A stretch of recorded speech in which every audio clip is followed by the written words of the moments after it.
আপনার জন্যই আমার এই অবস্থা। এই অভিশাপ থেকে কবে মুক্তি পাবেন আপনি? আমারও যে পরিবারের কাছে যেতে মন চায়। চিন্তা করো না মৌরানী, একদিন ঠিক আমাদেরকে কেউ না কেউ সাহায্য করতে আসবে। আমার এই ফুলের মধু যদি কোনো পাখি ওষুধ মনে করে খায়, তাহলে আমি এই অভিশাপ থেকে মুক্তি পেয়ে যাব। কিন্তু রাজকুমারী, পাখিরা যে মধু খায় না, তাই তো তোমাকে আমি আমার সঙ্গে রেখেছি। তুমি জঙ্গলে গিয়ে দেখবে কোনো পাখির যদি অসুস্থ থাকে, তাহলে তাকে তুমি আমার এই ফুলের কথা বলবে। সে যদি এই ফুলের মধু খায়, তাহলে আমিও তুমি মুক্তি পেয়ে যাব। আর তোমার কথা তারা বিশ্বাস করবে, কারণ তুমি ফুলের মধুর রাজা। মৌরানী জঙ্গলে জঙ্গলে ঘুরতে লাগলো ও অসুস্থ পাখিদের খোঁজ করতে লাগলো। তখন সে একটা টুনির দেখা পায় ও সে টুনিকে জিজ্ঞেস করলো, কি ব্যাপার টুনি, তোমার কি হয়েছে? আমি উড়তে গিয়ে পড়ে গেছি। আমার ডানা ছোট, তাই আমি উড়তে পারি না। উপর থেকে পড়ে আমার একটি ডানা ভেঙে গেছে। তোমার ডানা বড় করতে চাইলে আমার সাথে চলো।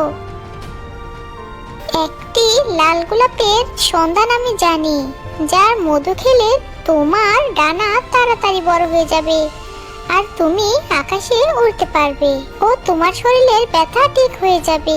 তখন টুনি বলল, এটা আবার হয় নাকি? মিথ্যে কথা, আমি এগুলো বিশ্বাস করি না।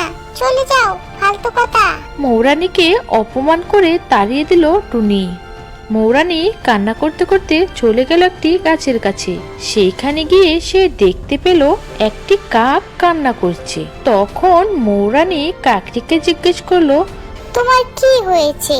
তখন কাকটি বলল, কিছুদিন হলো আমি চোখে ঝাপসা ঝাপসা দেখি, মনে হয় আমি অন্ধ হয়ে যাব। না না, কেঁদো না তুমি, আমি এই রোগের ওষুধ জানি। তুমি চলো আমার সাথে। ঠিক আছে চলো, এর আগে না হয় আমি অন্ধ হয়ে যাই। তারপর কাক ও মৌরানী চলে গেল সেই বাগানে। কাকটি সেই গোলাপ থেকে মধু পান করে। তারপর এক নিমিষে সেখান থেকে একটি সুন্দরী পরী বেরিয়ে আসে। সেই পরীকে একটি সাধু অভিশাপ দিয়ে ফুল বানিয়ে দিয়েছিল। এখন সে মুক্ত। তারপর পরী তার জাদু দিয়ে কাকের চোখও ভালো করে দেয়। তে সবাই খুশি হয়ে যায় ও সবাই তাদের পরিবারের কাছে ফিরে যায়। বন্ধুরা, আমাদের এই গল্পটি ভালো লেগে থাকলে আমাদের চ্যানেলটিকে অবশ্যই একটি লাইক করে সাবস্ক্রাইব করে পাশে থাকবেন।